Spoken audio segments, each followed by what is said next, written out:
Tuhan, terima kasih untuk pagi ini kesempatan Engkau masih memberikan nafas kehidupan kepada kami. Tuhan, itu semua hanyalah kasih anugerah-Mu. Biarlah kiranya kami pakai untuk kemuliaan-Mu Tuhan di dalam hidup ini, dan untuk terus menjadi berkat bagi banyak orang. Memberitakan Injil Kristus Yesus pada mereka, seperti lagu yang kami nyanyikan, nama Yesus di atas segalanya. Dan juga lagu yang dinyanyikan bahwa kami ingin tetap setia dan taat padamu. Kami ingin tetap cinta padamu Tuhan. Bapa, urapilah kami semua yang hadir hari ini, agar kami bisa mengerti firman-Mu dengan baik, dan menjalaninya, mengaplikasikannya di dalam hidup kami sehari-hari. Pimpinlah hamba dengan segala rendah hati Tuhan, untuk memberitakan kebenaran firman-Mu ini. Tuhan, kami pun juga teringat untuk teman-teman yang tidak bisa hadir hari ini, untuk Gera yang masih di Indonesia. Tuhan, tolong kuatkan Gera setelah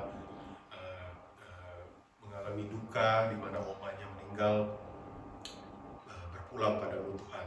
Kuatkanlah Gera dan juga keluarga yang ditinggalkan. Dan juga kami ingat akan Pak Made dengan pelayanan yang cukup padat di Indonesia. Tolong Tuhan lindungi beliau dan pakai beliau dengan luar biasa untuk menjadi berkat bagi banyak orang, saudara-saudara seiman kami di sana. Dan juga bahkan orang-orang yang mungkin pada saat ini tidak atau belum atau mengeraskan hati akan Yesus Kristus, Injil Kristus, dan yang Kau bukakan, lembutkan hati mereka semua, dan pakai Pak Made sebagai alat-Mu Tuhan untuk menyampaikan Injil Kristus pada mereka. Bapa, kuatkanlah juga para hamba Tuhan di Indonesia sana Tuhan. Kiranya di dalam pelayanan yang cukup berat, medan perangnya di Indonesia dengan segala macam liku-liku yang ada, Tuhan tolong kuatkan mereka semua. Dan juga Bapa, hamba berdoa untuk persekutuan ini. Tuhan tolong juga pimpin persekutuan ini, kemana arah yang akan kami tempuh, Engkau yang pimpin, apa dan bagaimana segalanya Tuhan. Tuhan, sekali lagi tolong kuatkan kami, ajar kami untuk taat dan setia padamu selalu Tuhan. Di dalam nama Tuhan Yesus, doa yang jauh dari sempurna ini hamba naikkan, amin. Oke, mari kita lihat ya, Markus pasal 10 ayat 46 sampai 52. Bagian yang sederhana sebelum kita memasuki Markus pasal 11 yang disebut dalam bahasa Inggrisnya the triumphal entry. The triumphal entry, di mana ketika kita nanti sampai Markus pasal 11 minggu depan, kita akan melihat Tuhan Yesus memasuki kota Yerusalem. This is it, the final battle, the final journey of Jesus Christ. Perjalanan terakhir Tuhan Yesus Kristus di muka bumi ini, menghadapi medan perang yang betul-betul akan mengkonfrontir dirinya. Ya, minggu lalu kita bahas di dalam Markus pasal sebelumnya, Tuhan Yesus sudah memberitahukan kepada para muridnya untuk yang ketiga kalinya bahwa ia akan diserahkan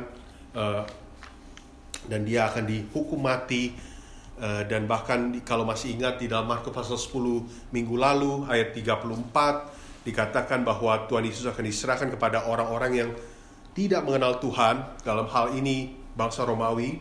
Dan saya akan bacakan sedikit lagi. Tuhan Yesus katakan bahwa ia akan diolok-olok, diludahi, disesah, dan dibunuh. Dan sesudah 3 hari ia akan bangkit. Dan itulah yang Tuhan Yesus katakan pada para muridnya.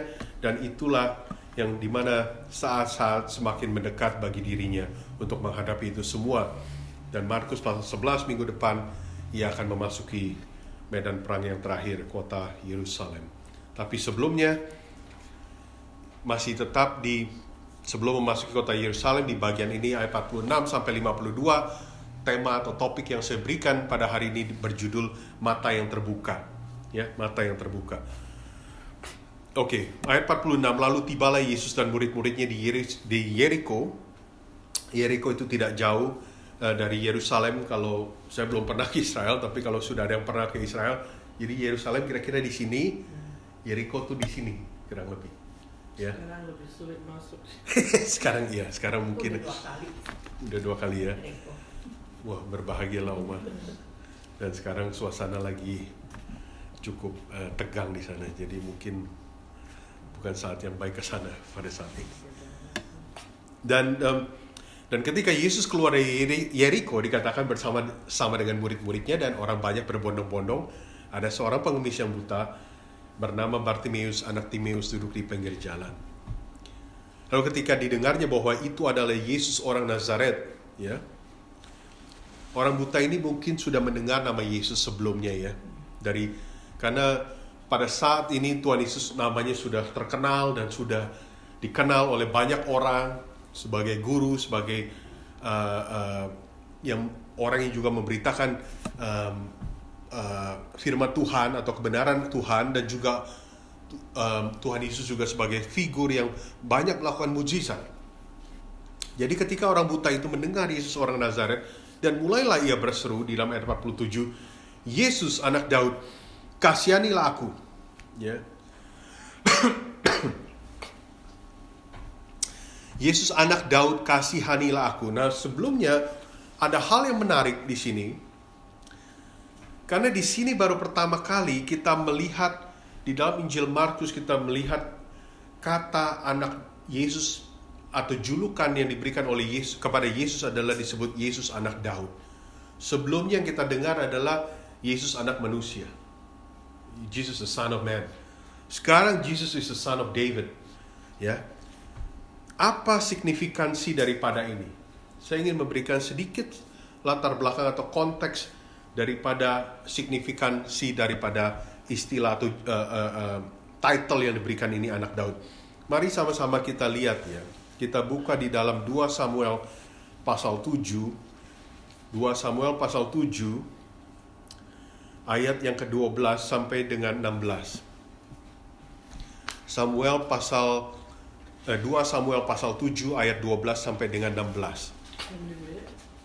Ya, silakan. Apabila umurmu sudah genap dan engkau telah mendapat perhentian bersama-sama dengan nenek moyangmu, maka aku akan membangkitkan keturunanmu yang kemudian, anak kandungmu, dan aku akan mengokohkan kerajaannya. Dialah yang akan mendirikan rumah bagi namaku, dan aku akan mengokohkan takhta kerajaannya untuk selama-lamanya. Aku akan menjadi bapaknya, dan ia akan menjadi anakku. Apabila ia melakukan kesalahan, maka aku akan menghukum dia dengan rotan yang dipakai orang dan dengan pukulan yang diberikan anak-anak manusia. Tetapi kasih setiaku tidak akan hilang daripadanya, seperti yang kuhilangkan daripada Saul, yang telah kujauhkan dari hadapanmu. Keluarga dan kerajaanmu akan kokoh untuk selama-lamanya di hadapanku. Takhtamu akan kokoh untuk selama-lamanya. Terima kasih, Bu Robin. Jadi yang ingin saya maksudkan, kita harus mengerti sedikit, ya, background atau latar belakang konteks ini. Jadi kita harus melihat janji atau janji Tuhan bersama kepada Daud, atau yang disebut bahasa Inggris David's Covenant. Ya, jadi janji Tuhan pada Daud seperti telah dibacakan.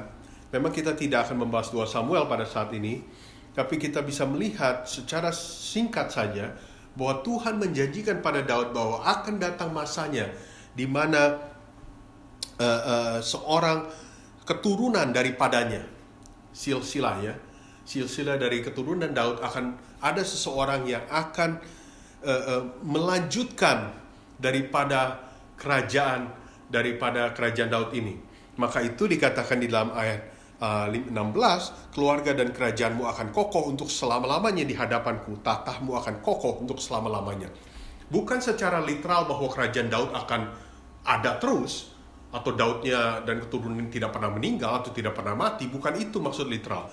Tapi yang dimaksudkan di sini bahwa di dalam keturunanmu ini, ya, dialah yang akan menjadi penyelamat, istilahnya, menjadi penyelamat dari seluruh rencana Allah, rencana Tuhan di dalam diri orang ini, sehingga istilahnya tuh nama Daud itu akan selalu dikenang karena dari keturunannya inilah yang akan menjalankan misi yang sangat penting. Yaitu tidak lain, dia adalah Mesias, sang penyelamat, the anointed one, yang dipilih oleh Allah sebagai keturunan daripada Daud yang akan menyelamatkan bangsa Israel. Dan bukan hanya bangsa Israel saja juga, tapi juga menyelamatkan seluruh umat manusia. Nah, maka itu kalau kita kembali kepada kisah hari ini dari Markus 10 ayat 46 sampai 52, ketika si pengemis buta itu dia berseru tentang Yesus, anak Daud, di dalam ayat 47, Yesus anak Daud, kasihanilah aku. Jadi pada saat dia berseru Yesus anak Daud, itu memberikan suatu signifikansi atau konotasi bahwa orang ini, Yesus ini adalah orang penting. Dia adalah keturunan daripada Daud yang dijanjikan oleh Tuhan di dalam 2 Samuel pasal 7 tadi. Antara Allah dengan Daud pada saat itu. Bahwa dialah orangnya. Jesus is the one, Jesus is the one. Orangnya, dialah yang akan menggenapi janji daripada Allah pada Daud. Di dalam dirinya lah kerajaan Daud akan menjadi kokoh untuk selama-lamanya. Nah, lalu saya lanjutkan dulu ya. Pada saat ia berseru hal itu, kemudian yang menarik adalah respon daripada orang-orang di sekelilingnya. Apa yang terjadi? Ayat 48 mencatat bahwa banyak orang menegurnya supaya ia diam. Lucu ya, ada orang yang sakit berseru nama Tuhan, bukannya dibantu, diajak untuk dikenalkan, dibawa dekat pada Tuhan, malah justru ditegur, ya, dan disuruh diam. Saya tidak tahu kalau kita mempunyai teman atau saudara atau siapapun yang berseru nama Yesus, bagaimana sikap kita? Apakah kemudian sikap kita kepada orang itu, kita bilang, lu diem, jangan sebut nama itu, gak usah sebut nama itu? Ataukah kita justru bersuka cita, oh kamu mau percaya Yesus, kamu mau mengenal lebih dalam lagi tentang siapa Yesus? Ya. Mungkin mereka belum percaya Yesus, yang suruh stop. Kita nggak tahu, tapi ini bukan kejadian yang pertama kali. Kalau kita ingat di dalam Markus pasal 8 kalau nggak salah ya, ketika pelajaran yang dulu, ketika ada anak-anak kecil datang pada Yesus, atau Markus pasal 9 kalau 9 atau ya Markus pasal 9, ketika anak-anak datang, dan kemudian di dalam Markus pasal 10 juga, Markus pasal 10 ya, Markus pasal 10, ketika anak-anak kecil datang juga, respon daripada masyarakat atau orang-orang di sekeliling itu, termasuk mungkin juga para murid Tuhan Yesus, membatasi mereka untuk datang pada Yesus. Sepertinya orang-orang itu mengganggu. Mereka berpikir bahwa orang ini mengganggu, atau anak-anak kecil ini mengganggu keberadaan Tuhan Yesus. Jadi mereka disuruh diam atau disuruh tidak dikasih untuk datang dekat pada Yesus. Saya berharap kita tuh tidak mempunyai sikap seperti itu ya. Ketika orang berseru tentang nama Yesus, atau ketika orang bertanya pada kita tentang Yesus, baiknya kita menjawab, baiknya kita menjelaskan, baiknya kita bersuka cita karena ada kesempatan untuk bisa atau menjumpai orang yang ingin mengetahui siapa Yesus itu. Nah, lalu ayat 49, lalu Yesus berhenti dan berkata, panggillah dia. Panggillah dia. Karena semakin orang menegur, ayat 48 mencatat, ia semakin berseru, anak Daud, kasihanilah aku. Panggillah dia, mereka memanggil orang buta itu dan berkata padanya, kuatkan hatimu, berdirilah, ia memanggil engkau. Seperti kita tahu kemudian cerita daripada ini, Tuhan Yesus bertanya dan ia berkata, Rabi atau Rabuni atau Rabi, ia minta supaya ia dapat melihat. Ia minta supaya dia dapat melihat. Ayat 52 dikatakan bahwa pergilah, imanmu telah menyelamatkan engkau. Tadi malam saya berbicara dengan beberapa teman seiman. Kita berbicara mengenai hal penderitaan di dunia ini. Ada teman yang sharing, dia bilang, Ruth, dia bilang, Orang tuh khususnya kadang-kadang orang, ya termasuk orang yang percaya, orang percaya maupun orang tidak percaya, non percaya, bukan yang tidak percaya pada Kristus, mempunyai satu pertanyaan yang sama. Kenapa ya dunia ini mengalami begitu banyak penderitaan? Kenapa kalau dunia ini penuh dengan penderitaan, apakah itu menunjukkan bahwa Tuhan itu tidak berkuasa? Atau di mana Tuhan? Ya. Pertanyaan klasik yang mungkin seringkali kita juga bertanya sedikit banyak, dan tidak ada jawaban yang mudah untuk menjawab pertanyaan seperti itu. Tapi saya bilang ke kawan saya tidak punya jawaban yang saya tahu secara 100%. Tapi yang saya tahu adalah kenapa penderitaan itu ada. Karena kita harus mengerti, kita hidup di dalam dunia yang sudah jatuh dalam dosa. We live in a fallen world. As a fallen creation. Kita hidup di dalam dunia yang sudah jatuh sebagai makhluk ciptaan yang sudah jatuh dalam dosa. Ciptaan yang begitu baik dari awal yang diciptakan oleh Tuhan menjadi porak-poranda. Menjadi kacau balau karena dosa yang sudah memasuki dunia ini dan merasuki makhluk ciptaan Tuhan ini.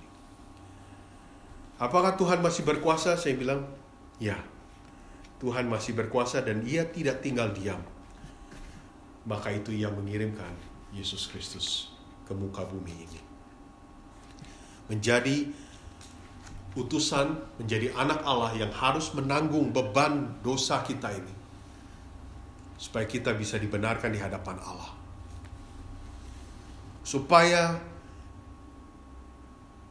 kita ini bisa memperoleh seperti pelajaran yang sebelumnya, memperoleh kehidupan kekal. Sehingga janji Allah pada Daud itu menjadi sesuatu yang terpenuhi atau digenapi atau terrealisasi di dalam diri Yesus Kristus ini. Ya. Apakah kalau kita beriman selalu segala hal itu pasti berhasil atau berjalan dengan baik? Atau kalau seseorang sakit dengan beriman pasti dia akan sembuh? Mungkin belum tentu juga. Kita melihat dari pelajaran yang berikut sebelum-sebelumnya kalau kita ingat. Cuma di dalam hal ini, di dalam kasus ini, si pengemis buta ini sembuh dari butanya. Dan sembuh karena Tuhan Yesus melihat imannya. Iman yang terus, meskipun ia ditegur untuk disuruh diam, tapi ia bukannya diam, ia terus berseru nama Tuhan Yesus, memohon pada Yesus Kristus. Dan di dalam hal ini, Yesus Kristus mengabulkan permintaannya dan mencelikkan matanya agar mata dia menjadi terbuka dan melihat. Hal yang berikutnya yang saya ingin katakan bahwa adalah, apakah sesungguhnya orang ini mengerti signifikansi daripada istilah anak Daud yang ia utarakan, yang ia serukan? Kita tidak tahu, mungkin ya, mungkin tidak. Tapi yang menariknya, istilah anak Daud ini muncul dari seorang pengemis, bukan dari seorang Farisi, guru agama yang begitu ilmunya begitu tinggi pada saat itu. Tapi muncul dari seseorang yang mungkin pada saat itu nggak ada yang anggap. Pengemis buta. Udah pengemis buta lagi, duduk di pinggir jalan. Siapa dia?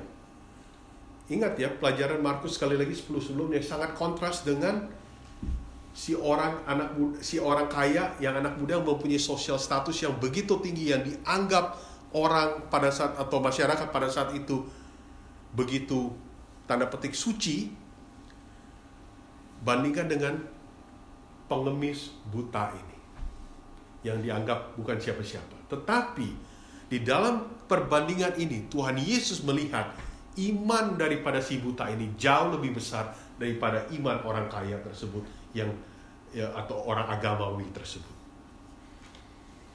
Ya. Justru sekali lagi istilah anak Daud yang begitu mempunyai signifikansi atau the importance of that title, ya, julukan yang begitu sangat penting, keluar justru dari mulut sang pengemis yang bukan siapa-siapa.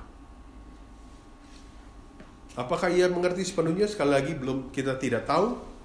Tetapi sekali lagi, istilah anak Daud ini nanti akan kita lihat ketika Yesus dielulukan ketika ia memasuki kota Yerusalem di Markus pasal 11 minggu depan. Ya. Nanti minggu depan kita akan lihat signifikansi daripada anak Daud ini. Tapi pada saat ini saya hanya ingin mengatakan bahwa jangan pikir bahwa orang yang, ini satu pelajaran buat saya juga pribadinya. Hanya karena saya masuk seminari, jangan saya menganggap bahwa orang yang tidak ke seminari itu mempunyai pengetahuan akan hal teologis yang lebih rendah daripada saya. Hanya karena dia mempunyai gelar doktor, sekarang ini di Indonesia lagi menjamur istilah seperti semua orang sedang lagi berlomba-lomba mendapat gelar doktor. Saya nggak tahu kenapa tiba-tiba ada season seperti ini di Indonesia. Si ini dapat gelar doktor, besok si itu dapat gelar doktor, lusa si ini dapat gelar doktor. Nggak tahu doktoran atau apa sih, nggak tahu. Tapi yang jelas ini lagi terjadi di Indonesia, di Jakarta khususnya. Hanya karena seseorang mempunyai gelar insinyur, doktor, ini segala macam, bukan berarti bahwa orang itu pasti selalu lebih berhikmat daripada hanya orang kampung yang mungkin tidak berpendidikan atau berpendidikan rendah. Ya. Kita harus selalu tetap menghormati dan belajar pada orang-orang itu juga. Jangan hanya selalu bergaul dengan orang-orang yang the have, istilah bahasa Inggrisnya, yang selalu punya uang, selalu megah hidupnya atau segala macam, tapi kita kemudian tidak menganggap orang-orang yang seperti sang pengemis ini. Karena di dalam hal ini, di dalam konteks ini, di dalam peristiwa ini, Allah memakai pengemis ini untuk memberitahu kepada orang-orang siapa Yesus, yang tidak lain adalah anak Daud. Masih ingat, orang Israel tidak akan pernah lupa, apalagi kalau orang Farisi. Mereka tidak akan pernah lupa janji Allah pada Daud, Raja Daud, bahwa akan datang masanya di mana anakku akan kuutus. Dialah yang akan menggenapi seluruh janji ini. Dan ini kemudian diingatkan oleh si pengemis yang dipakai oleh Allah untuk mengingatkan orang-orang itu semua siapa Yesus ini. Pentingnya daripada diri Yesus, saya pikir menarik dan hebat.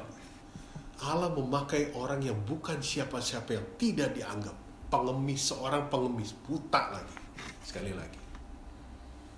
Maka tidak heran kalau Tuhan Yesus kemudian pada akhirnya mengatakan bahwa imanmu telah menyelamatkan engkau. Engkau tahu siapa diriku sesungguhnya.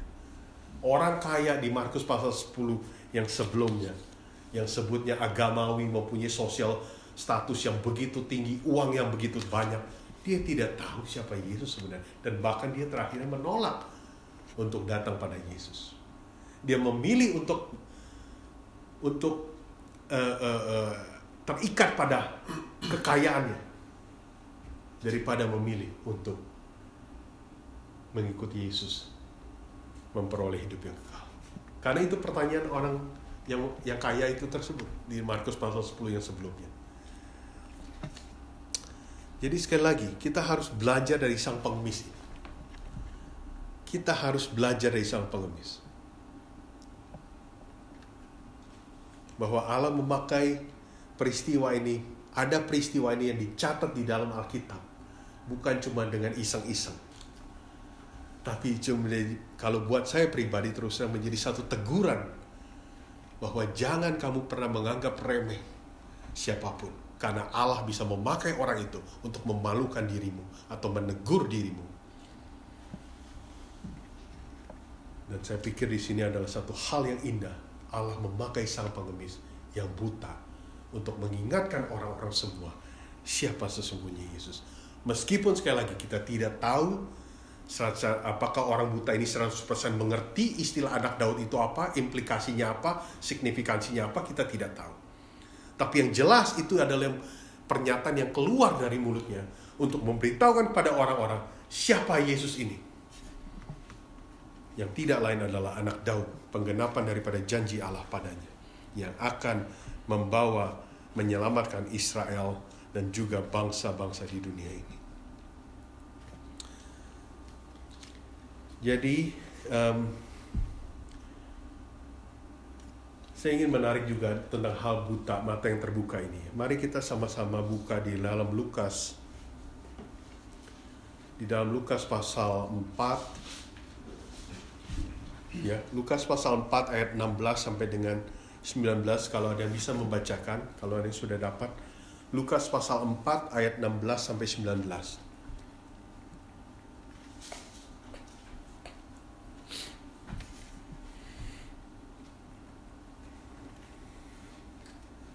Ia datang ke Nazaret, tempat ia dibesarkan, dan menurut kebiasaannya pada hari Sabat ia masuk ke rumah ibadat. Lalu berdiri hendak membaca dari Alkitab.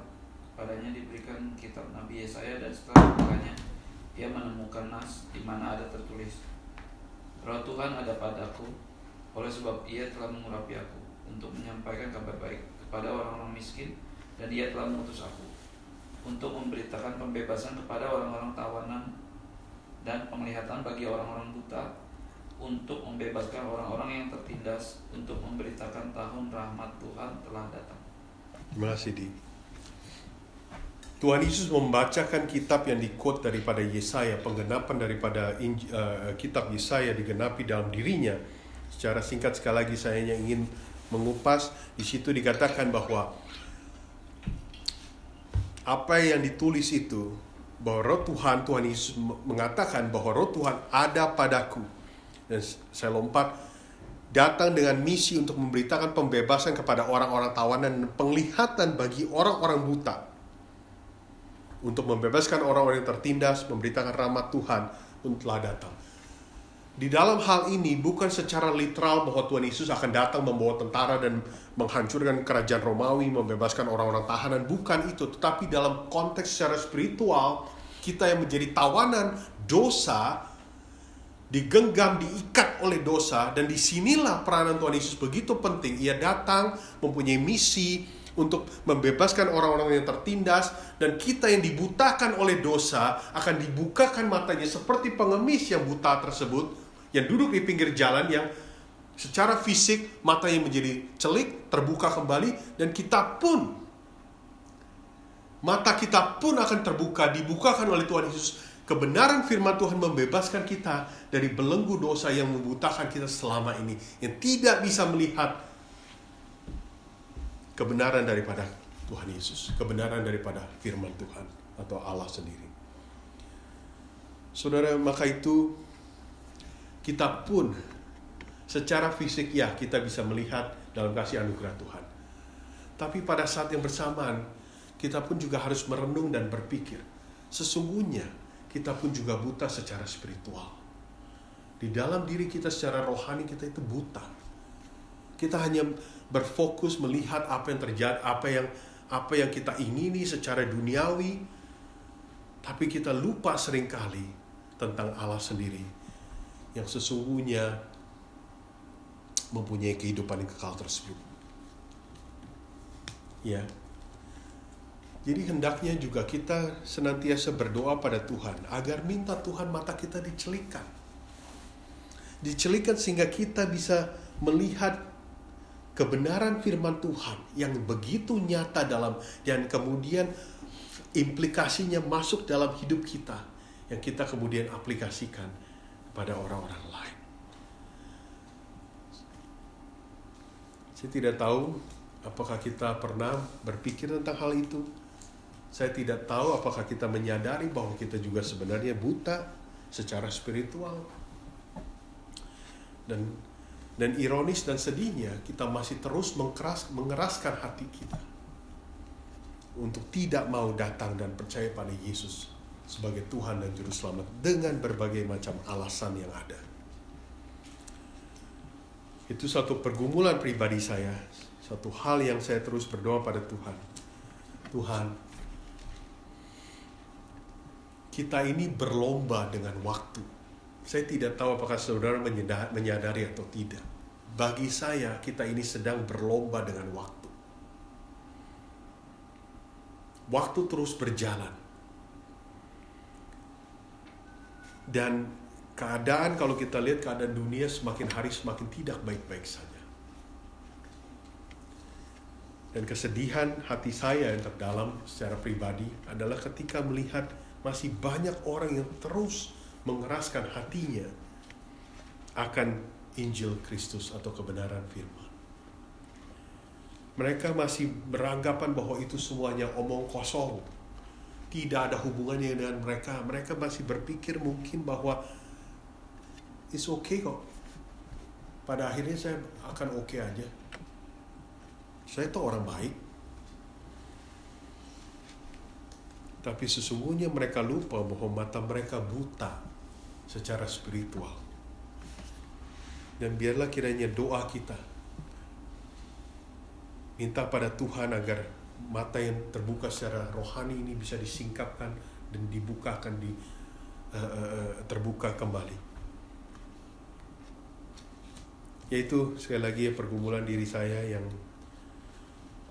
secara pribadi saya masih tidak tahu jawabannya, masih terus berpikir Tuhan bagaimana orang untuk kemudian bisa sadar dan bertobat dan matanya terbuka untuk datang pada Yesus Kristus dan percaya padanya sebagai Tuhan dan Juru Selamat. Biarlah kiranya sekali lagi ini menjadi doa kita, menjadi pergumulan kita senantiasa, agar mata kita jangan dibutakan oleh dosa, tapi kita sekali lagi minta Tuhan untuk dicelikan, dibukakan, sehingga kita bisa melihat kebenaran firman Tuhan yang kita kemudian amini di dalam hidup kita setiap hari. Saya akan stop sampai di sana, dan kita akan bersiap untuk maju ke medan perang Markus pasal 11 minggu depan, ya. Mari kita tundukkan kepala kita dalam doa. Can ada pokok doa ya? Ya. Last Thursday morning, we lost one of our little children. She was 3 years old and she was with her oma. Namanya keluarga Wan, Amelia Wan.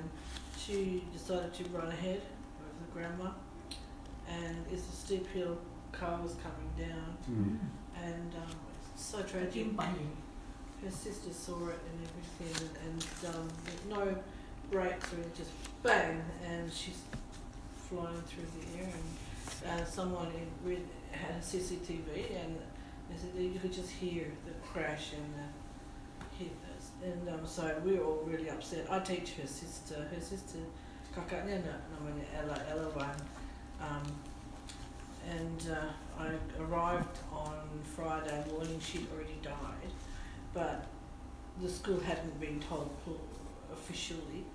So the children were all arguing, because one little girl was going, she's dead now, she's dead, you know, and this is class Tiga, and the other kids were saying, we don't know, she might still be alive, let's pray.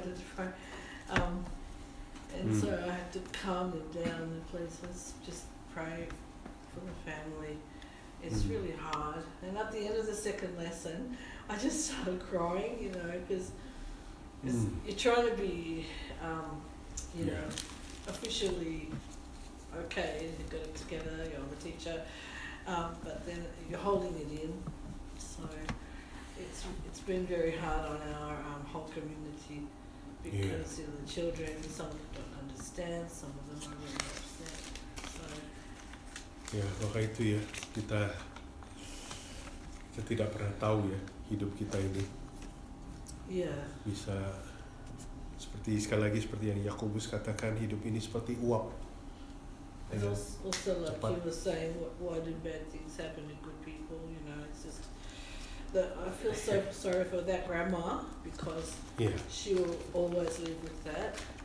It's not her fault. And also the mum, because she was thinking, you know, why didn't I take the child?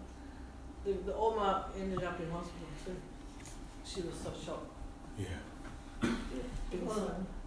Oh, udah sih. Yeah. Kirim. I don't know, but she was working at school. And probably not at all, not obviously. Oke, Di mana-mana kita pada doakan pulang. ya. Kita doakan sama-sama. Yeah, thank you. Tuhan, terima kasih sekali lagi untuk firman-Mu pada hari ini. Bapa, Engkau memberikan satu bagian yang begitu indah yang kami percaya bahwa bukan secara cuma-cuma bagian ini dicatat. Seorang pengemis yang buta di pinggir jalan yang tidak dianggap mungkin oleh banyak orang pada saat itu. Tapi Engkau memakai dia untuk justru mengingatkan pada banyak orang dan pada kami hari ini siapa sesungguhnya Yesus. Ia mempunyai julukan anak Daud yang punya satu signifikansi yang sangat-sangat luar biasa seperti janji-Mu yang Kau berikan pada Daud, Raja Daud. Tuhan, ajar kami untuk selalu rendah hati dalam hidup kami, untuk tidak menganggap remeh orang, karena Engkau bisa memakai orang itu untuk menegur kami. Jauhkan kami dari segala kesombongan hati dan pikiran ini. Tuhan, ajarkan kami juga untuk mempunyai iman yang setia padamu. Meskipun mendung, cuaca mendung, panas, apapun itu Tuhan, sakit, tidak sakit, kami mau tetap cinta pada Yesus. Seperti yang lagu yang kami nyanyikan sebelumnya. Kami mau belajar untuk tetap setia dan taat pada Yesus, yang adalah Tuhan dan Juru Selamat kami. Bapa, kami pun juga ingat pada hari ini ingin berdoa. Banyak di antara kami yang tidak mengenal orang ini, yang tadi Ibu Robin telah sharing pada kami, seorang anak yang berumur 3 tahun.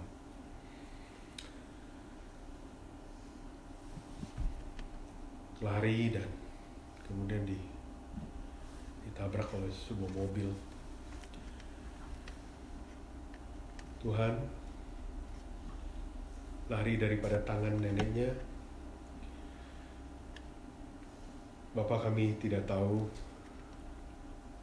kalau dalam keluarga ini mengalami gejolak dan bertanya mengapa hal ini terjadi. Tuhan, kami tidak tahu jawabannya. Kami hanya ingin berdoa kiranya Engkau kuatkan mereka. Biarlah kiranya kasih dan damai Yesus Kristus menyertai keluarga ini. Karena harus menghadapi suatu kenyataan yang begitu sulit, khususnya untuk neneknya. Karena pada saat itu sang nenek yang bersama dengan anak ini berumur 3 tahun.